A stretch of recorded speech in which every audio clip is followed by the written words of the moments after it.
Ang habagat ay opisyal na nangunguna ngayon. Ang Typhoon Domeng ay wala na sa ating ire, ngunit ang pamana nito ay nararamdaman sa bawat sulok ng Luzon ngayong umaga. At ngayong araw, ang Southwest Monsoon ay nagdadala ng pinakamalakas na rainfall forecast na aming naibigay sa nakaraang ilang linggo. Ang Occidental Mindoro ay inaasahang makakatanggap ng 100 hanggang 200 milimetro ng ulan. Metro Manila at maraming bahagi ng Central Luzon ay 50 hanggang 100 milimetro. At ang weather story na ito ay magpapatuloy hindi lamang ngayong araw kundi hanggang Biyernes ng susunod na linggo. Ang habagat season ng 2026 ay opisyal na nandito at ito ay nagsisimula ng may lakas. Magandang umaga mga kababayan. Ito ang inyong 24 oras na pagtataya ng panahon na inilabas ng Pag-asa ngayong alas 4 ng umaga nitong Martes, ika-2 ng Hunyo 2026. Kasabay ng Weather Advisory numero 14 para sa Southwest Monsoon na inilabas ngayong alas 11 ng umaga. At ngayong umaga, mayroon kaming komprehensibong ulat ng isang weather situation na nakakaapekto na ngayon sa buong Luzon at kanlurang bahagi ng Visayas. Simulan natin sa pinakabagong sinopsis ng ating panahon ngayong umaga. Ang Southwest Monsoon o habagat ay opisyal na nakakaapekto sa Luzon at kanlurang bahagi ng Visayas ngayong umaga. Ito ay isang landmark na announcement. Para sa unang pagkakataon ngayong taon, ang Southwest Monsoon ay ang pangunahing weather system na nakakaapekto sa buong Luzon, hindi lamang sa southern at western bahagi nito. Ito ay nagpapakita na ang habagat ay fully established na sa ating bansa. Pag-usapan natin ang tatlong yugto na heavy rainfall outlook mula sa Weather Advisory numero 14 ngayong umaga. Para sa unang yugto, mula ngayong araw hanggang bukas ng tanghali, ika-3 ng Hunyo, ang Occidental Mindoro ay inaasahang makakatanggap ng 100 hanggang 200 milimetro ng ulan. Ito ay isang napakaseryosong halaga ng ulan. Ang 100 hanggang 200 milimetro ng ulan sa loob ng 24 na oras ay isang extreme rainfall event na maaaring magdulot ng malawak na flash floods, landslides, at pagbaha ng mga ilog sa Occidental Mindoro. Para sa lahat ng mga residente ng Occidental Mindoro, lalo na ang mga naninirahan sa mga bundok na lugar at sa mga lugar na malapit sa mga ilog, ang mensahe ngayong umaga ay kritikal. Kung kayo ay naninirahan sa isang lugar na kilala bilang madaling mabaha o maglandslide, huwag maghintay na magsimula ang malakas na ulan bago lumipat. Lumipat na ngayon sa mas ligtas na lugar. Kasabay nito, ang Metro Manila, Zambales, Bataan, Pangasinan, Bulacan, Tarlac, Pampanga, Cavite, Batangas, at Palawan ay inaasahang makakatanggap ng 50 hanggang 100 milimetro ng ulan ngayong araw hanggang bukas ng tanghali. Para sa lahat ng mga residente ng Metro Manila, ito ay isang napaka-importanteng babala. Ang 50 hanggang 100 milimetro ng ulan sa loob ng isang araw ay maaaring magdulot ng seryosong urban flooding sa maraming lugar sa ating lungsod, lalo na sa mga lugar na kilala bilang madaling mabaha tulad ng Marikina, Malabon, Navotas, Valenzuela, at iba pang mababang lugar. Para sa ikalawang yugto, mula bukas ng tanghali hanggang Huwebes ng tanghali, ika-4 ng Hunyo, ang Zambales, Bataan, Tarlac, Pangasinan, La Union, Ilocos Sur, Benguet, at Occidental Mindoro ay inaasahang makakatanggap ng 50 hanggang 100 milimetro ng ulan. Pansinin ang pagdaragdag ng La Union, Ilocos Sur, at Benguet sa listahan para sa ikalawang yugto.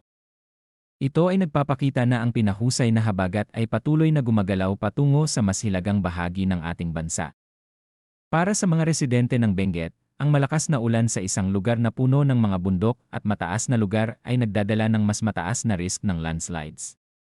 Ang mga komunidad sa mga bundok na lugar ng Benguet ay dapat na maging napakamapagmatsyag sa mga darating na araw. Pag-usapan natin ang pangkalahatang forecast weather conditions para sa buong bansa ngayong araw. Para sa Zambales, Bataan, Cavite, Batangas, at Occidental Mindoro, ang mga lugar na ito ay inaasahang makakaranas ng occasional rains dahil sa Southwest Monsoon. Ang posibilidad ng flash floods at landslides ay nananatiling banta dahil sa katamtaman hanggang malakas na ulan. Para sa Metro Manila, natitirang Luzon, at Western Visayas, ang maulap na kalangitan na may nakakalat na ulan at mga kulog-kidlat ay inaasahan dahil sa Southwest Monsoon. Ang posibilidad ng flash floods at landslides ay nananatiling banta dahil sa katamtaman hanggang minsan ay malakas na ulan. Para sa lahat ng mga residente ng Metro Manila at natitirang Luzon at Western Visayas, ang mensahe ngayong umaga ay malinaw. Ang araw ngayon ay magiging maulap at maulan, at ang posibilidad ng flash floods at landslides ay tunay at seryoso. Para sa natitirang bahagi ng bansa, ang bahagyang maulap hanggang maulap na kalangitan na may mga isolated na rain showers o thunderstorms ay inaasahan dahil sa localized thunderstorms.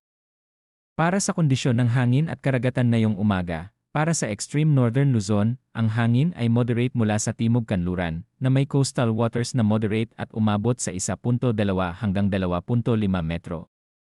Para sa natitirang bahagi ng bansa, ang hangin ay magaan hanggang katamtaman mula sa timog silangan patungo sa timog kanluran na may coastal waters na 0.6 hanggang 2.5 metro.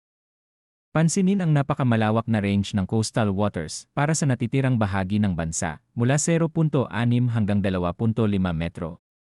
Ito ay nagpapakita ng malawak na pagkakaiba sa kondisyon ng karagatan sa iba't ibang bahagi ng bansa. Ang mga lugar na nakalantad sa pinahusay na habagat ay makakaranas ng mas mataas na alon, habang ang mga lugar na protektado nito ay makakaranas ng mas mababang alon. Ang lahat ng mangingisda at maliliit na sasakyang dagat ay lubos na pinapayuhang mag-ingat at regular na suriin ang mga weather updates bago maglayag ngayong araw. Para sa temperatura at halumigmig, ang panahon ngayong umaga ay nagpapakita ng isang malinaw na pagbabago mula sa mainit at tuyong panahon ng mga nakaraang linggo. Ang pinakamababang temperatura ay 25.7 degrees Celsius na naitala ngayong alas 5 ng umaga, at ang pinakamataas ay 30.4 degrees Celsius na naitala kahapon ng alas 3 ng hapon. Ito ay isang dramatic na pagbaba mula sa 35 hanggang 36 degrees na aming naitala noong nakaraang linggo. Ang habagat ay nagdadala ng mas malamig at mas moist na hangin sa ating bansa, at ang pinakamataas na temperatura ng 30.4 degrees ay nagpapakita ng cooling effect ng southwest monsoon. Ang pinakamababang relative humidity ay 75% ngayong alas 3 ng hapon, at ang pinakamataas ay 74% ngayong alas 5 ng umaga. Ang napakamataas na relative humidity sa buong araw ay nagpapakita ng very moist na atmosphere na nagdadala ng mas mataas na posibilidad ng malakas na ulan sa maraming bahagi ng bansa. Para sa astronomical at tidal na impormasyon para sa Metro Manila ngayong araw, ang araw ay sumikat ng alas 5:26 at lulubog ng alas 6:22. Ang buwan ay sisikat ng alas 8:08 ng gabi at lulubog ng alas 6:36 ng umaga. Ang illumination ng buwan ngayon ay 76%, halos full moon pa rin. Ang mataas na tidal activity na dulot ng halos puno na buwan ay nagdadala ng mas mataas na coastal flooding risk sa mga baybayin ng ating bansa, lalo na sa mga lugar na kasalukuyang nakakaranas ng malakas na hangin at alon mula sa pinahusay na habagat. Ngayon, isang comprehensive final assessment ng ating weather situation ngayong umaga at ang inaasahan sa mga darating na araw. Ang habagat season ng 2026 ay opisyal na nagsimula at ito ay nagsisimula ng may lakas. Ang tatlong yugto na heavy rainfall outlook na aming tinalakay ngayong umaga ay nagpapakita ng isang extended period ng mapanghamon na panahon para sa maraming bahagi ng Luzon mula ngayong araw hanggang Biyernes ng susunod na linggo. Ang pinakakritikal na mga araw ay ang ngayong araw hanggang bukas ng tanghali para sa Occidental Mindoro na may 100 hanggang 200 milimetro ng ulan. At ngayong araw hanggang bukas ng tanghali para sa Metro Manila at maraming bahagi ng Central Luzon na may 50 hanggang 100 milimetro ng ulan.